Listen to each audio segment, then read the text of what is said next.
Nayuta kok jadi Makima? Oke guys, jadi Chainsaw Man Chapter 119 baru aja keluar dan banyak banget informasi baru yang kita dapatkan dari chapter ini. Chapter 119 ini dimulai dengan kita yang diperlihatkan kos-kosannya Denji yang nggak gede-gede banget sih, tapi seenggaknya lebih layak daripada gubuk tempat Denji tinggal dulu. Tapi ya gue masih mempermasalahkan hal ini gitu. Karena bukannya si Denji dapat uang dari kerja di public safety ya, dan harta warisannya Aki mana anjir? Ini dia kan Chainsaw Man loh. Kok dia bisa masih hidup di apartemen kumuh yang gedenya cuma sepetak doang? Ini uangnya Denji dikorupsi Kishibe apa? Ya tapi mungkin karena ini kos-kosannya punya Bang Tatsuki Fujimoto jadi harganya beda kali ya. Balik lagi ke kos-kosannya Denji, kita bisa melihat kalau ini mirip banget kayak kos-kosannya anak kos. Ada kardus yang ditumpuk-tumpuk, buku dan alat tulis yang berserakan di mana-mana, serta tanaman yang lupa disiram jadi layu satu. Di kos-kosan yang sempit inilah Denji dan Nayuta tinggal. Lalu sekarang Denji bakal nonton bareng sama si Asa di kosannya yang sempit ini. Sembari masuk serta memulai kegiatan mereka, Denji menjelaskan ada 3 peraturan yang nggak boleh dilanggar oleh si Asa. Peraturan yang pertama, si Asa nggak boleh buka pintu kosan lain selain kosannya Denji, yang dimana si Asa ngapain juga buka pintu kosan orang lain. Lalu peraturan yang kedua, si Asa nggak boleh buka pintu kulkasnya Denji. Yang sekali lagi, ini kan common sense banget. Lo ngapain buka kulkas orang sembarangan anjir? Dan peraturan yang terakhir dan yang paling penting di kosannya Denji ini adalah si Asa nggak boleh cipukan sama Denji. So ya, ini peraturannya Denji aneh-aneh banget memang. Tapi untuk peraturan yang terakhir, jujur aja, walaupun terdengar tidak masuk akal dan tidak mungkin terjadi, tapi gue bisa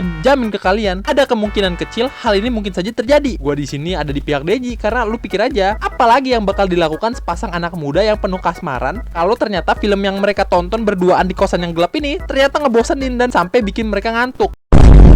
Tapi ya, Asa yang mendengarkan peraturan terakhir ini langsung ngeblas gitu, lalu masuk ke mode sendiri dan langsung jadi defensif. Si Asa mulai nge-spill lalu bilang ke Denji kalau dia nggak suka Denji dan sebaiknya Denji menjauh aja dari dia. Denji yang mendengar ucapan Asa ini mulai berpikir, apakah dia hanya diperalat sama si Asa selama ini? Yang ya jelas aja Denji memang diperalat tuh dari kemarin. Saat si Denji ini ingin mengkonfirmasi hal tersebut, kita langsung di jumpscare oleh ciuman Yoru yang telah mengambil alih tubuhnya Asa. Sesaat setelah mereka malu-maluan karena habis ciuman, kita langsung dikagetkan lagi dengan kedatangan Nayuta yang sekarang penampilannya mirip banget kayak Makima. Gap mereka berdua lagi mesum-mesuman. So ya, Nayuta yang mirip Makima itu langsung datang lalu ngatain si Yoru maling dan mengeluarkan rantai dari jarinya lalu menembus pala Yoru dengan rantai tersebut. Itulah mungkin inti dari Chainsaw Man Chapter 119 ini. Banyak banget informasi dan tanda tanya baru di chapter ini. Kita sekarang udah bisa lihat Nayuta lagi setelah bertahun-tahun lamanya. Gue jujur aja kaget karena Nayuta sekarang rambutnya mirip banget kayak Makima. Ini kita belum tahu pasti ya kenapa model rambut dia begitu, tapi gue memprediksi hal ini disebabkan karena Nayuta ini masih tetaplah Makima walaupun ingatannya kereset. Sifat mereka tetap sama dan preference model rambut mereka pun juga sama. Di chapter ini juga kita bisa melihat kalau Denji tetaplah Denji yang kita tahu. Walaupun dari beberapa chapter lalu kita selalu melihat sikap Denji yang sekarang lebih dewasa gitu, di chapter ini kita diperlihatkan kalau Denji itu masih polos kayak dulu. Tapi ya seperti biasa di akhir chapter ini kita juga digantung lagi dengan Nayuta yang ngegap Denji dan Asa lagi mesum. Ini gue penasaran apakah sekarang Nayuta udah jadi kayak ada yang overprotective gitu apa atau gimana? Tapi ya kemungkinan besar sih begitu. Gue juga penasaran ada apa dengan tangganya Denji serta kulkasnya dia. Apa harus dibikin peraturan untuk nggak boleh buka pintu kedua hal itu? Tapi ya kita harus menunggu jawabannya 2 minggu lagi di tanggal 14 Februari yang dimana ini bertepatan dengan hari Valentine. Jadi gue nggak sabar banget nih.